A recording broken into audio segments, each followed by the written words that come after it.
Alright guys, this video is going to go through the notes we have for Unit 6, Lesson 2. Okay? So, first page we have here has to deal with some various triangle properties. So, first one here is that the sum of interior angles of a triangle is, okay? Well, these three angles, which we call interior angles because they're inside the triangle, right? If we add them all up, they're going to form, or they're going to sum to, I should say, 180 degrees. Okay? We're not going to get, excuse me, we're not going to get into the proof of that for now, but that's a property that we just want you to know. Okay? If we scroll down a little bit, we've got some different types of triangles that have individual properties. So, equilateral triangles. So, just as a reminder, or maybe it's a new concept, but an equilateral triangle, right, means there's two sets of equalities. One is on the side lengths. Okay, so all three sides of an equilateral triangle will be equal, and also the three interior angles. It should be an angles, so let's make that a plural. All these angles are equal. Okay, well, if all these angles are equal and the angles have to sum to 180 degrees, well, each angle is going to be 60, right? Because that's the only way that you can have three equal angles that add to 180 degrees. Okay, so for equilateral triangles, each interior angle is 60. Isosceles triangles, all right, well, they have two things that are equal. Two sides, so in this case we have side HG and side HI are equal. And what that means is that the angles across from those two sides, so in this case, angle I, right here, and angle G right here, those are going to be equal. Because again, angle I is across from this side, angle G is across from this side. If those sides are equal, then those angles are equal. And just by the way, this notation here that you see, this tick mark, that's the way that you indicate that side lengths are equal. Okay, so since all three of these sides have that same single tick mark, they're equal. Here we're using a double tick mark. Okay, but that's an indicator that these two sides are equal, but this side is not. All right. With angles, we can do the same thing. We can draw like sort of a single curved line. We could also do this, right? So maybe angles that have two kind of curved lines are equal. All right. Two more types of triangles. One is a right triangle, okay? And what a right triangle is, it has a 90-degree angle. We actually talked about that terminology last time, okay? So a right triangle has one 90-degree angle. Again, the way that we represent that with a shorthand is by this kind of cornered, like a square. That's going to represent 90 degrees. Okay. So what that means is these other two angles, right? If this angle is 90, and all three of these angles have to add to 180, well, these two angles combined have to sum to 90 because 90 plus 90 is 180. So we would say that these two angles add to 90, and if you remember that from last time, that means the term for that is that they're complementary, right? So complementary angles, let me clean that up, sorry. Complementary angles are angles that add to 90 degrees. Okay, so I'm just going to write complementary.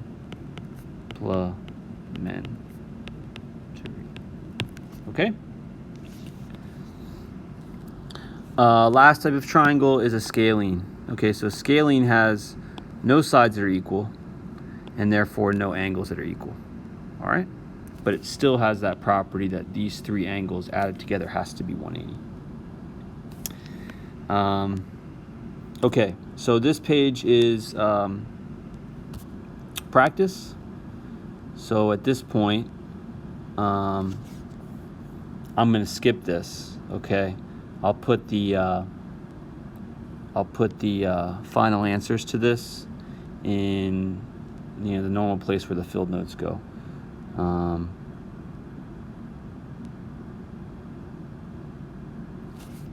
But I think for now we can skip this. I'm just sort of looking through it. Well, let's see, this is 90 degrees.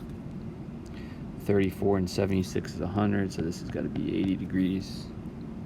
67 is 80 is 147, so that means 3 is 150, so 33 degrees. 80 and 24 is 104, so 76 degrees.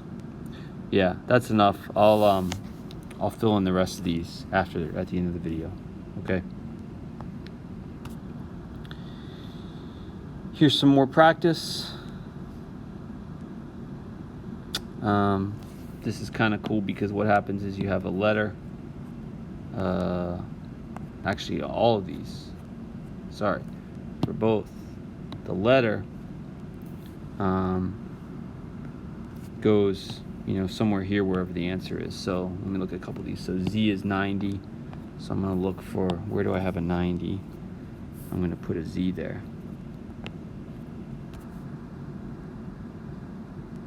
Right. Where do I have a 80? I'm going to put a G there. 80, 80, 80, G goes there, etc. Okay? But again, I'll fill in all of these and put them in the field notes later. I just don't want to take the time on the video now to kind of go through that.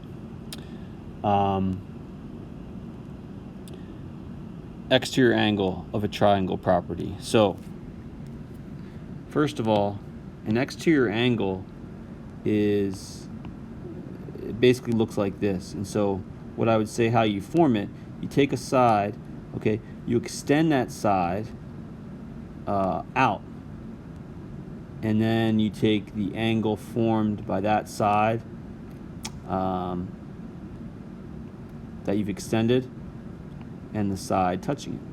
Okay, so if I were to make a couple more exterior angles, well, I could extend this bottom side, right?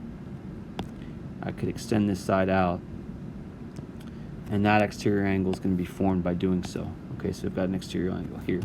Now, if you notice from last time, if I extended the other side out, okay, and made the exterior angle there, we said last time these are vertical angles, or these are called opposite angles, so they're equal. So it doesn't matter at each vertex, it doesn't matter which side you extend, the exterior angle measures will be the same. Okay, so that's nice to know, is we don't have to worry about which side do we extend or whatever.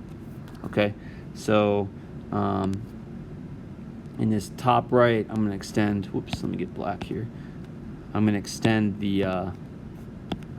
this side out that way and make the exterior angle there.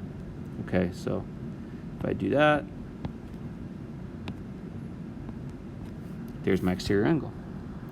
All right, and the property that we have is that any exterior angle is equal to, well, it's going to be the sum of the other two, because think about it this way, right? So whatever this angle is, this angle plus this angle 3, these two angles have to add to 180, right? Because they form a straight line. So this plus this has to be 180.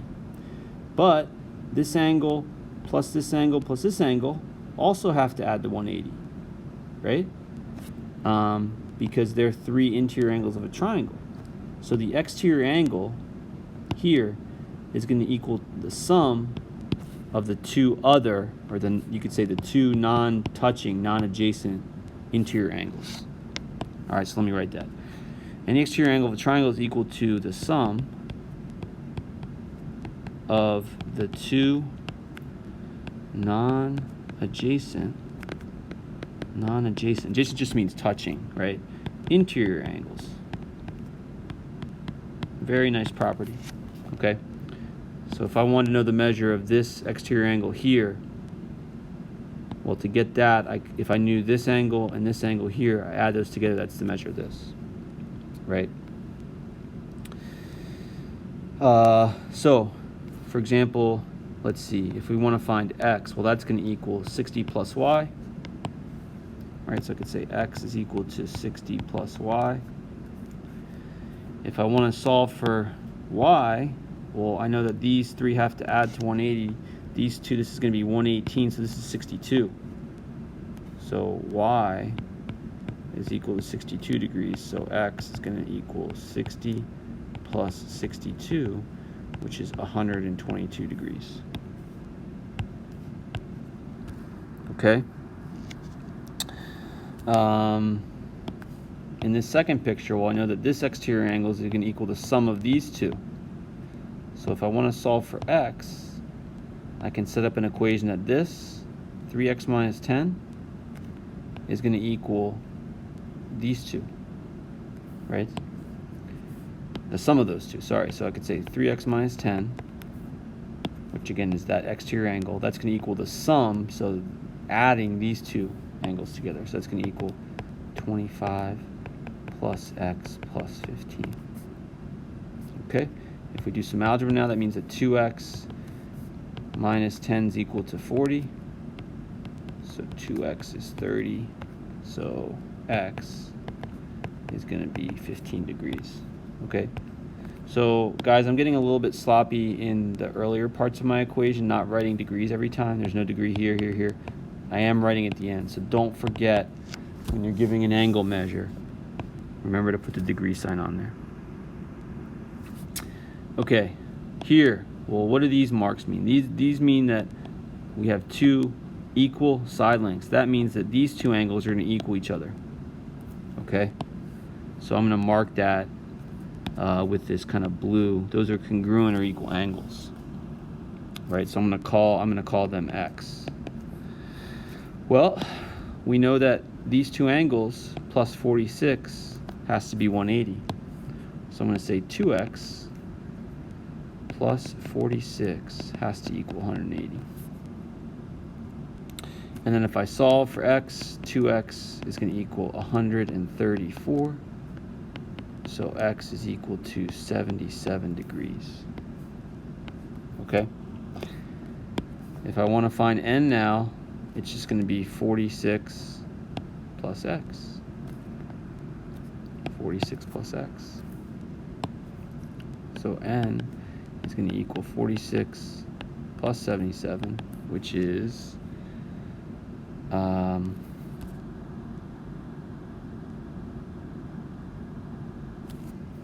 not correct. Sorry, let me back this up, guys. This is not 77. Can't do my arithmetic. This should be 67. Okay? Kind of an important difference. So I'm going to make this 67. Whoops. I just want to use the same color. And so that's going to be 113.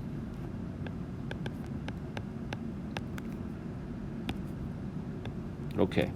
So I've solved for x, 67, 67. That's going to be 134 plus 46 is 180. If n is 113, 113 plus 67 is also 180. So check, check. Both seem to be correct. Okay, practice for you all. Again, I'll go back and fill these out. And a challenge question. So we've gone through the instructional part of the video. Okay, I'm going to go back now and fill out the rest of this, and these 3 practice pages. Okay, so you can check Google Classroom to find the answers there. Hope this video was helpful. And just the last thing, here is the homework that we're asking you to kind of practice from for next class. Okay? All right, that's it.